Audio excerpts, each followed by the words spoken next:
El resentido tiene una memoria contumaz, inaccesible al tiempo. Cuando ocurre, esta explosión agresiva del resentimiento suele ser muy tardía. Existe siempre entre la ofensa y la vindicta, o sea, la venganza, un periodo muy largo de incubación. Muchas veces la respuesta agresiva del resentido no llega a ocurrir, y este puede acabar sus días en olor de santidad. Todo ello, su especificidad, su lenta evolución en la conciencia, su dependencia estrecha del ambiente, diferencia a la maldad del resentimiento de la del vulgar malhechor. Por eso, al chaparrito, al orejón, al pelón, al que tiene que usar zapatos de tacón, se le tuvieron que dar 20 y tantos años de incubación para llegar al poder, y después, con todos sus resentimientos de su pequeñez, aniquilar a una nación.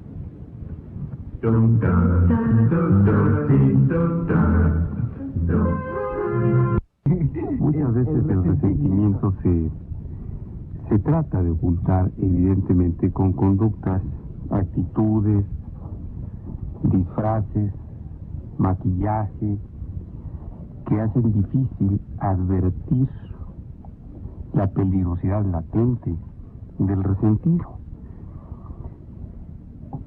Hay varios rasgos que caracterizan a estos individuos, hombres o mujeres. Uno de ellos, por ejemplo, es que realmente muchos de los resentidos, cuando menos conocidos por la historia, son o han sido positivamente inteligentes.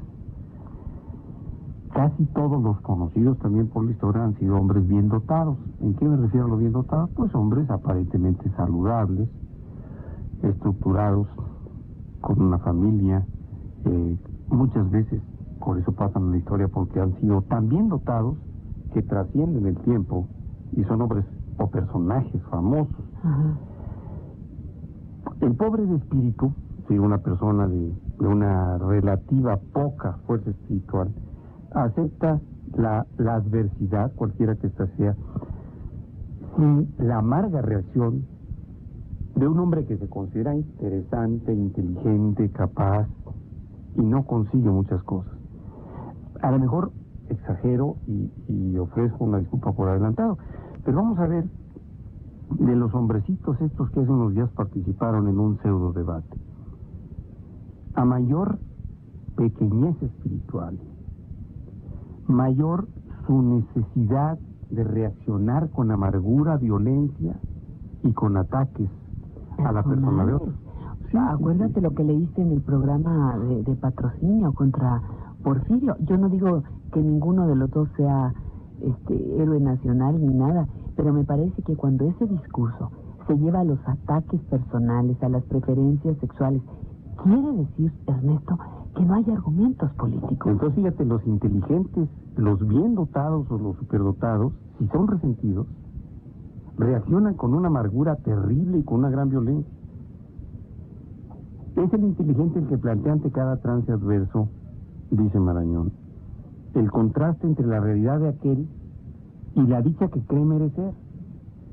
Si un personaje como Porfirio, si tú quieres, cree merecer la posibilidad de ser un presidente de la República a través de ser nominado por un partido político y no lo consigue, se va a volcar contra ese partido político que él formó, que él presidió,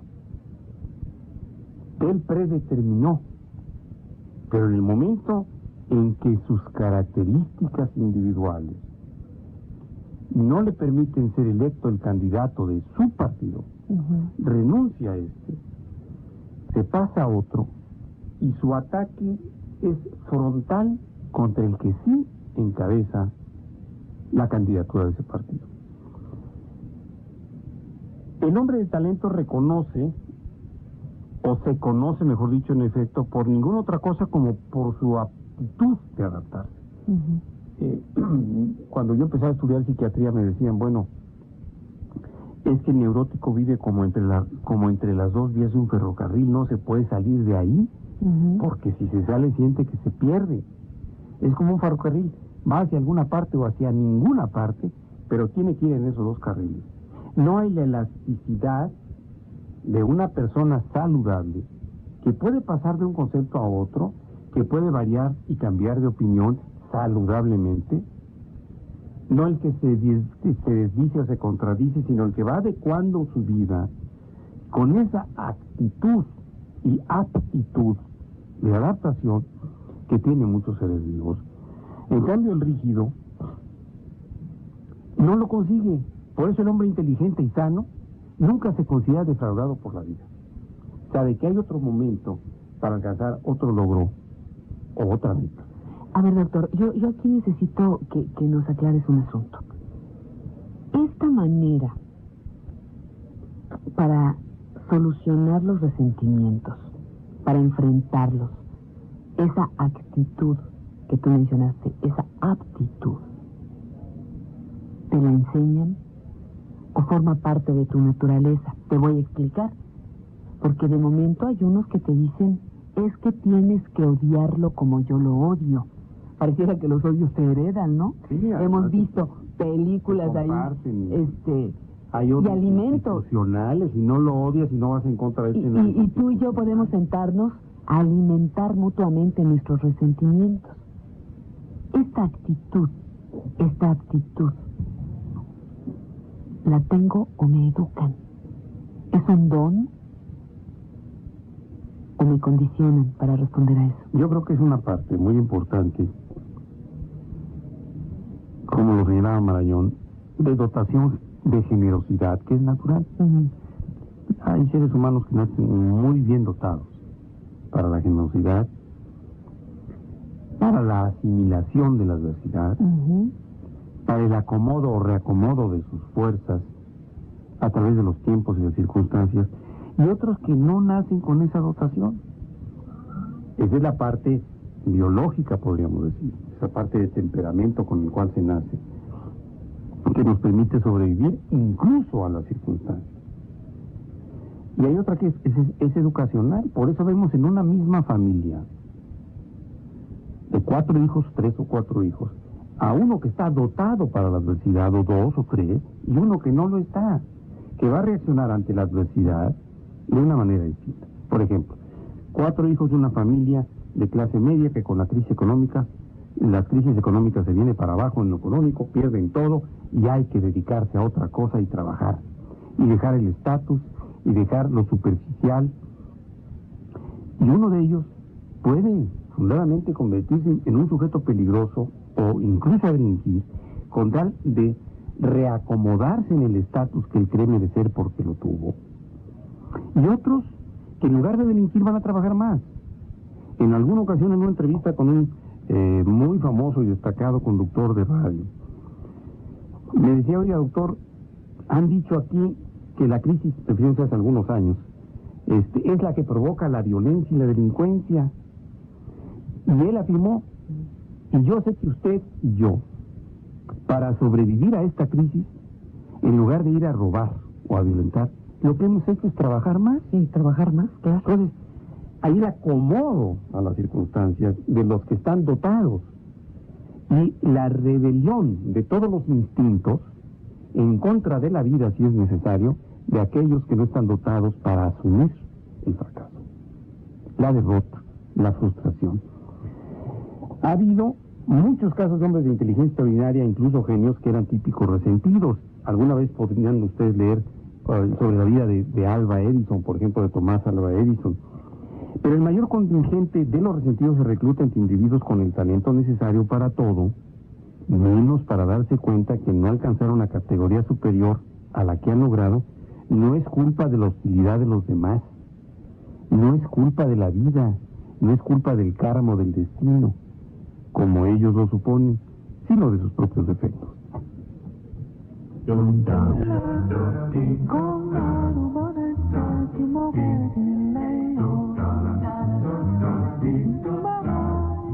Ernesto, ¿con qué quieres retomar este asunto del resentimiento? Para que no nos quedemos resentidos contigo. Conceptos de lo que hemos estado diciendo, me voy a referir de nueva cuenta a don Gregorio Marañón, que nos dice, debe anotarse que el resentimiento, aunque se parece mucho a la envidia y al odio, es diferente de los dos. La envidia y el odio son pecados dice Marañón, de proyección estrictamente individual.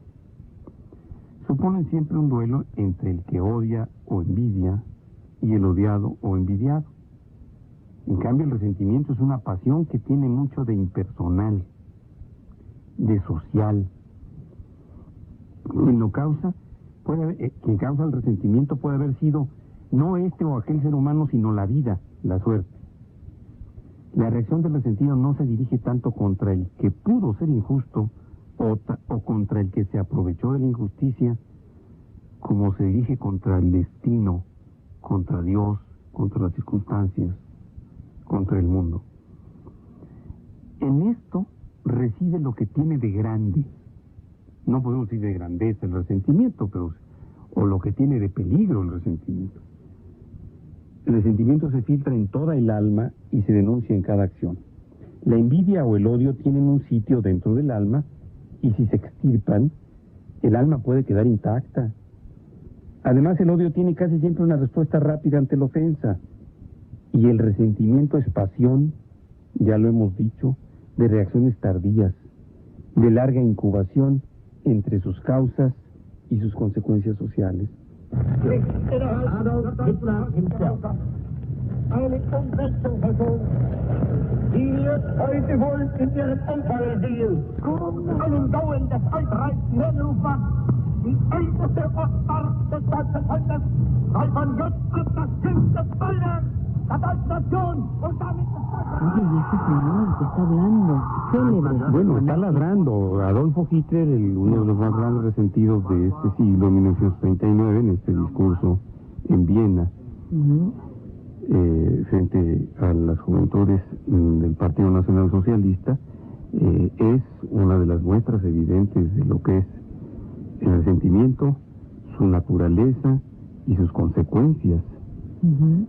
La muerte de 20 millones de seres humanos, entre ellos 6 millones de judíos, es una consecuencia de la naturaleza de este hombre resentido. ¿Y por qué digo de su naturaleza? Porque no eran las afrentas, ni de los proletarios que entonces iniciaban la formación en Austria o en Alemania, de algunas fases del Partido Comunista, de algunas células comunistas, ni la búsqueda del crecimiento económico a través de los beneficios del trabajo del proletariado, ni el miedo de las clases medias en la posguerra, lo que condicionaron esta respuesta en un ser infradotado como para las emociones como era Hitler y superdotado para la manipulación. Este hijo de un agente de correos, de un apicultor como fue su padre, con una madre tradicional, sin ninguna relevancia, único hermano varón de 2 hijos, que se limpia el trasero lleno de mierda, con su diploma de la secundaria cuando se embriaga después de terminar una secundaria mal y mediocremente llevada. Un individuo que se resiente porque no es aceptado en las academias de Bellas Artes cuando trata de ser pintor o arquitecto.